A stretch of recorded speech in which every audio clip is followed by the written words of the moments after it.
Hi, we are Wenxing and Kachen. Today, we would like to introduce Chinese chess for our subject LMPU3323 Intro to Multicultural Studies in Malaysia, trimester 2515. Hello everyone, now we'll be talking about Chinese chess, also known as Xiangqi. So in Malaysia, Chinese chess is more than just a traditional game. It plays an important role in preserving Chinese culture, especially within Chinese Malaysian community. It's often seen during cultural festivals, family gatherings, and school activities. The game helps bring people together, teach important thinking skills, and connect younger generations within their heritage. Xiangqi is a two-player strategy board game. The game is played on a board with 9 vertical lines and 10 horizontal lines. The pieces are placed on the intersections of the lines, not inside squares like the Western chess. In the center of a board is a horizontal space called a river, which separates the two sides.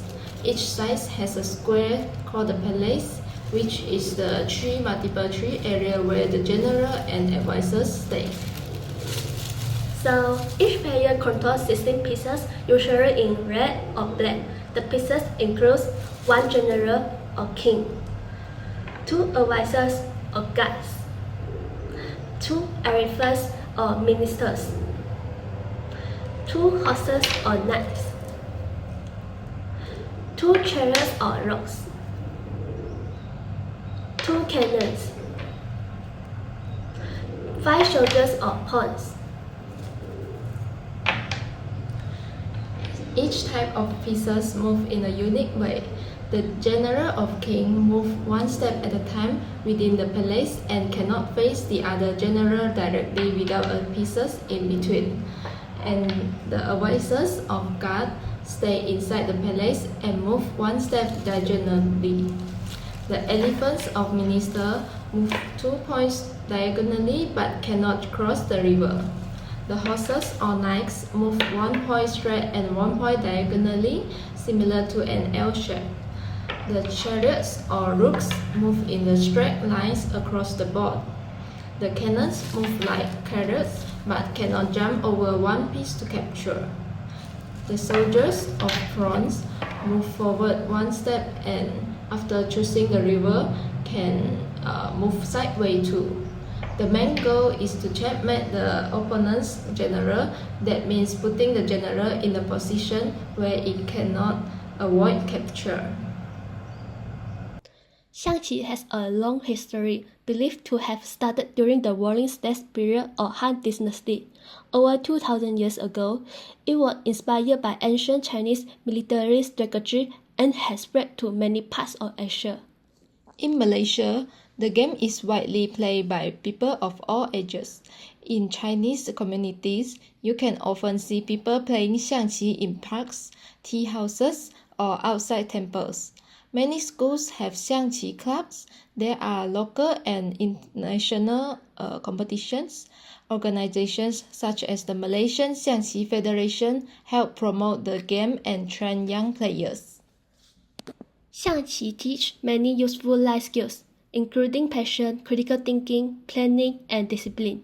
It also encourages communication between generations. Grandparents and parents often teach their children to play, which helps preserve family bonds and pass down traditions. Chinese chess is more than a board game.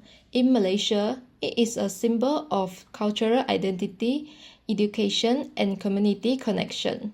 It continues to unite people of different backgrounds and generations, while also offering fun and intellectual challenges. By learning Xiangqi, Malaysians are not only enjoying a game but also honoring a rich cultural heritage that has stood the test of the time. Now, we would like to introduce Chinese calligraphy for our subject LMPU3323 Intro to Multicultural Studies in Malaysia, trimester 2515. Hello everyone, now we would like to introduce Chinese calligraphy, also known as Shufa in Chinese. It is not just a way of writing, it is a highly respected traditional art form that expresses both beauty and meaning. And in Malaysia, the Chinese calligraphy plays an important role in preserving cultural identity, especially within the Chinese Malaysian community. It is often seen during cultural festivals, exhibitions, and competition. Many schools and associations also offer calligraphy classes to pass on this meaningful traditional to the younger generation. So Chinese calligraphy is created using special tools like brush. Brush is usually made from animal hair such as goat, rabbit, or wolf attached to a bamboo handle. The next one is ink. It is a traditionally solid ink stick made from silk and glue, which must be grounded with water. And the next one is paper. We usually use rice paper or strand paper, which can absorb the ink very well. But today we have prepared the red paper, which is chunlian. For Chinese people, we usually use in Chinese New Year. So other tools like include the inkstone, paper waste, brush holder, steel stamp, and red ink paste for adding the artist signature stamps. So today we would like to write the regular script, which is kaishu. Is very clear and standard, still used in the modern writing. So there are also the four main style of Chinese calligraphy, which is seal script, 篆书, clerical script, 隶书, running script, 行书, cursive script, 草书. So Chinese calligraphy is not really only about the writing characters. It also reflects the writer's personalities, mood, and inner spirit. So practicing calligraphy helps improve focus, calmness, discipline, and creativity. During Chinese New Year, calligraphy plays a very special role. People write chunlian or Spring Festival couplets using red paper and black or gold ink. They are short poetic phrases that express wishes for good luck, happiness, wealth, and health. The calligraphy works are then pasted on the doors and walls to welcome the new year and bring the blessing to the home. Words like fu, meaning fortune or blessing, are often written and displayed upside down to symbolize the luck has arrived. The tradition brings color and meaning to the celebrations and is a beautiful way to pass down culture. The history of Chinese calligraphy goes back over 2,000 years to ancient China. It has been practiced by emperors, scholars, and artists, and is considered one of the highest forms of Chinese art. Many famous works of calligraphy are kept in museums and studied by the students today. In Malaysia, Chinese calligraphy continues to be a strong part of the cultural life. It is taught in schools and promoted through cultural organizations. At festivals, you may see live demonstrations and public workshops. Many young people still learn art from teachers or family members. It is a way to connect generations and preserve tradition. Chinese calligraphy is not only a form of beautiful writing. It's a deep and meaningful art that teaches discipline, creativity, and cultural pride. Especially during Chinese New Year, it brings families and communities together in celebration and hope. Hi, my name is Devi. My name is Ifei. So for our video assignment, we're gonna be making pani puri, a traditional snack that was made from India. And we will be talking about the history and cultures about pani puri in the video. Enjoy the video. Pani puri, a dish of memories, flavors, and centuries of tradition. Today, we begin by gathering the essential ingredients: onions, potatoes, chaat masala, chili powder, salt, seedless tamarind, tamarind with seeds, fresh mint, vibrant coriander, green chilies, and a special treasure, handmade gula melaka from Devi's grandmother in Indonesia. We start by peeling and chopping the potatoes, onions, mint, coriander, and green chilies. As we slice and dice, we are connecting with a tradition that dates back thousands of years. Some legends say Pani Puri or Puki was born during the time of the Mahabharata when Draupadi created a small, clever dish to feed the hungry Pandavas with limited ingredients. Over time, Pani Puri spread like wildfire, carried by travelers, traders, and families, evolving with every region it touched. Next, we craft the green sauce, the pani that gives Pani Puri its soul. First, tamarind soaked in water to awaken its tartness. Then, the blended magic: mint, coriander, green chilies, chaat masala, salt, and chilled mineral water. In Mumbai, the pani is sharp and spicy. In Delhi, it's a burst of sweet and sour. In Kolkata, it carries the fire of extra chilies. Each city flavors its pani differently, but the spirit remains the same: bold, refreshing, unforgettable. Now, we balance the heat with sweetness. We boil tamarind water, enriching it with gula melaka, chaat masala, salt, and a sprinkle of chili powder, letting it thicken into a golden sticky syrup. The art of balancing flavors, spicy, sweet, sour, and savory, mirrors India's own incredible diversity. Pani Puri is not just about taste, it's about harmony, where every flavor, like every culture, has its place. Ife mashes the soft, boiled potatoes folding in the crunchy onions. Meanwhile, I carefully strains the vibrant green sauce. In some parts of India, fillings are simple, just potatoes and spices. In others, like Gujarat, you'll find sprouts, or in Bengal, spicy mashed black chickpeas. No matter where you go, Pani Puri tells the story of local ingredients, local tastes, always changing and always beloved. Then, the magic moment. Frying the papats until they puff up golden and crisp. In seconds, flat little discs turn into airy, delicate shells ready to be filled with wonder. And now, it's time to assemble.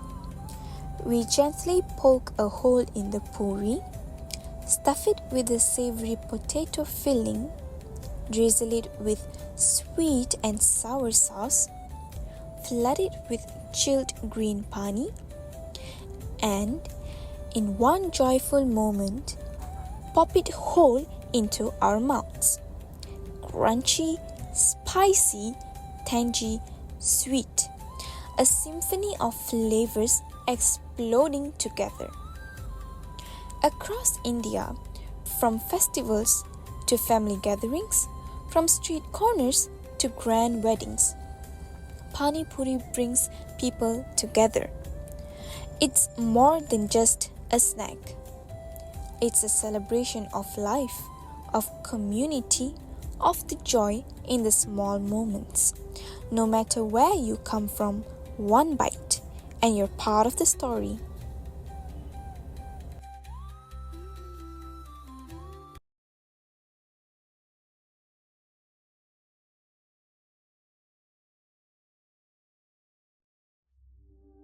Malaysia is a land of vibrant cultures. And here in Multimedia University, we celebrate that diversity.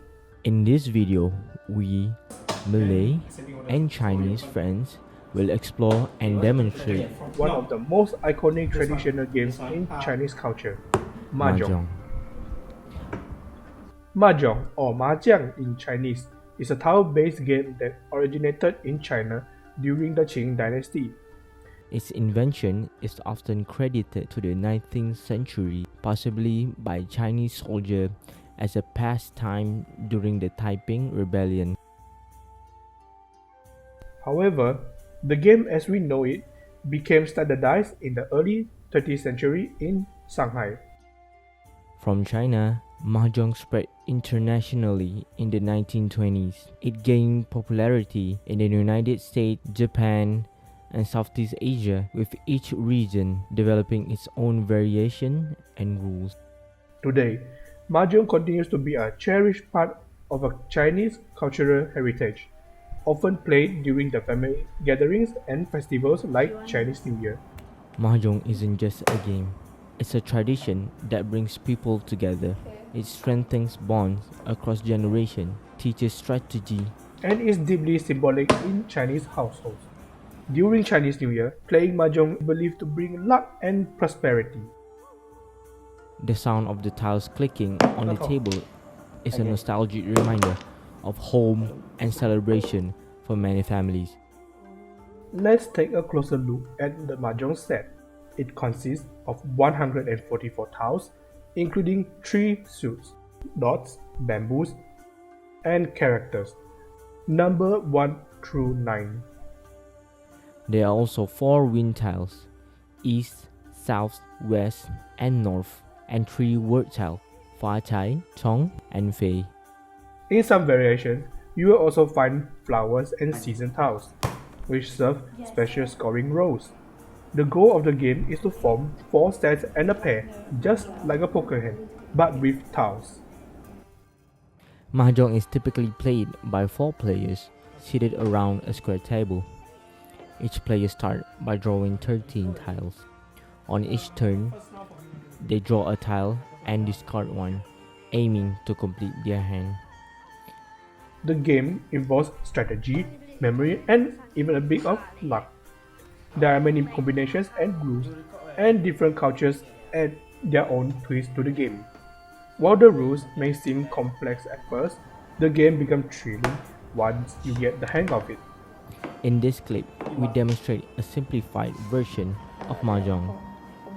You'll notice how players discard and pick up tiles, how sets are declared with a shout of Pang or Kong, and how the game builds excitement until someone declares Mahjong or Hu, signifying they've completed their hand. As a Malay student, learning and playing Mahjong with Chinese friends, I've gained a deeper appreciation for their culture. This game taught us patience, teamwork, and the important respect for tradition. It reminds us that in Malaysia, our differences are what make us stronger together. Mahjong is more than just a game. It's a shared symbol of cultural identity and unity. Through this small demonstration, we hope to show that multicultural understanding begins with curiosity and respect. Thank you for watching, and may we continue to embrace each other's cultures with open hearts. The end.